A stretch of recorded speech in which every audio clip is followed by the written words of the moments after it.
I'm going to tell you the greatest offer advice that I have ever been told in my entire life. I, for years, have always followed like the Alex Hormozi value equation, which if I remember, I'll put it on the screen. But I've always followed that like value equation, how to build an offer, write down everything you can give somebody, then figure out why they wouldn't buy, and then try to add that. And it's like, you're putting in all this effort for something that ultimately you're going to have to go out and test. And if it fails on the first test, then you wasted your time. Here's the deal.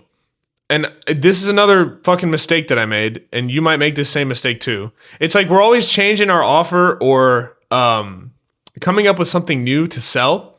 And you want to like, I've been told at least, stop doing that. Just find one offer and then push that for a long period of time.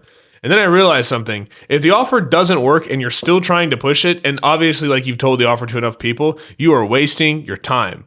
And so what you need to do is you need to build more offers and then find the offer that your person wants, and then you have to say to them the way that they want to hear it, right? So always make sure that like what I do is I like to test multiple offers, try out multiple things. Whenever people are raising their hand and saying, yes, that's me, I want that thing, that's the thing that you go all in on. The same thing applies to advertising. If you're running an ad and it's not performing well, then stop putting money on it. Like get more ads, make more creatives, and then try those.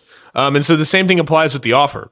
And this advice that I heard, it was fucking phenomenal. This guy said, you have to be able to point at the thing on a graph, and then a number has to go up or down. And I'll explain it in a simpler context. So your ICP needs to be able to point and say, this thing changed this metric in my life, right? So for example, if you're looking at bodybuilders, it would be lose 30 pounds in 3 weeks. So you can point at that. It's tangible. It makes sense. The eye understands it. Okay, if I point at that thing, or if I click this button, I will lose 30 pounds in 3 weeks, right? People need to be able to point at it, and then something has to go up or down. So their weight goes down, and the time frame that it was going to take them to get it or to lose the weight also goes down. So that would be an example of someone being able to point and say, that thing sounds like me, right? And this is when you call out your audience, the way that you do this is essentially you call them out the same way that you would call out people if you were in front of a room at like a seminar. So you'd say, hey, everyone put your hand up if you have a CRM. Like everyone who has a CRM, put your hand up. Keep your hand raised if you use your CRM. Keep your hand raised if you send out 3 emails a week with your CRM. Keep your hand up if you call your leads at least once a quarter inside your CRM, right? The people that have their hands left raised are the people that are interested in buying your service. And so that is how you call out your audience. That's how you qualify people. It's the same way as like in a conference when someone says, hey, raise your hand if you're this kind of person, right? That's how you call them out. And so you call them out and then you tell that person, here's the thing. And when those people, all those people that raise their hand start pointing and saying, I want that, that is how you build a phenomenal offer. It's not about how can I tinker with my service and make my service as so valuable as possible that people want to buy it. Because the truth is, when you tinker with your service so much and you try to build this thing that people want to buy, you might think they want to buy it, but they might not actually want to buy it. So you need to find a way to make your service something that people want to buy. So I don't even personally, at least for me, because it's a little bit different in my industry, like in agency space, I don't even build out what it is that I'm selling to people until they accept the offer. Like one offer I'm trying out right now, I'm trying out paid per appointment. And the reason I'm trying out pay per appointment is because I found that a lot of guys in my industry like pay per appointment, and they also have been burned by agencies in the past. So I'm like, screw it. I'll do the pay per appointment. And if I do it, I'm going to make sure that they're actually getting like really, really good appointments and that it's just for them. So I want to make damn sure that this person is happy with the results, because if they get a bad appointment the first time, they're not going to buy the second appointment. So to make sure that they're getting good appointments. And the thing is, if I handle all the sales infrastructure, then I have more control over the quality of the lead. I can see the quality of the lead firsthand, and I have more control over the appointment and how good the appointment will be before I send it to the lead.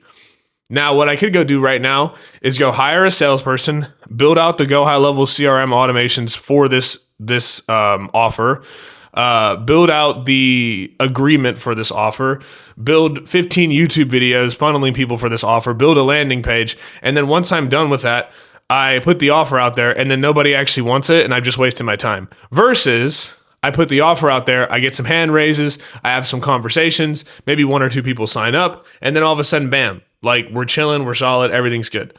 And I'm making money with this offer. Then I can go and build out everything for this offer. But most people do it backwards. They start building out everything before they've even figured out if people want it.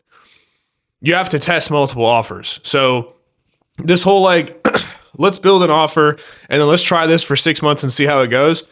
That's not the way, bro.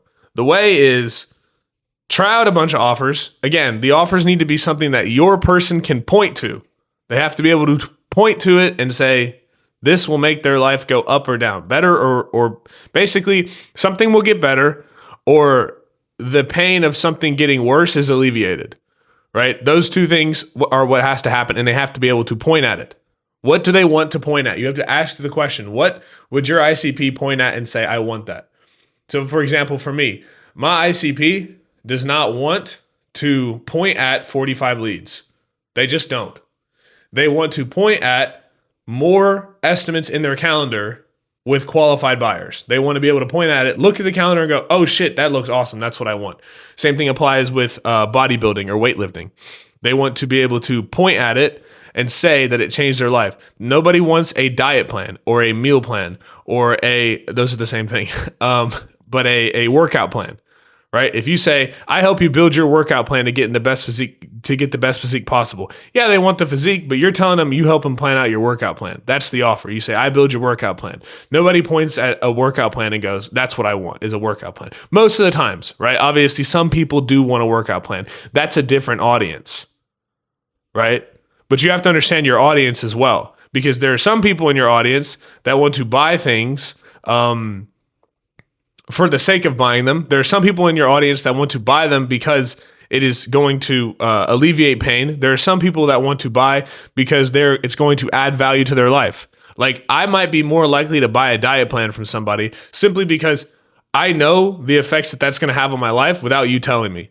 All right. Some people need to know the effects. Some people need to know the experience. There's people like for me, a diet plan is like the last thing that I needed. Right. I actually hired someone to make a diet plan for me. And a workout plan for me.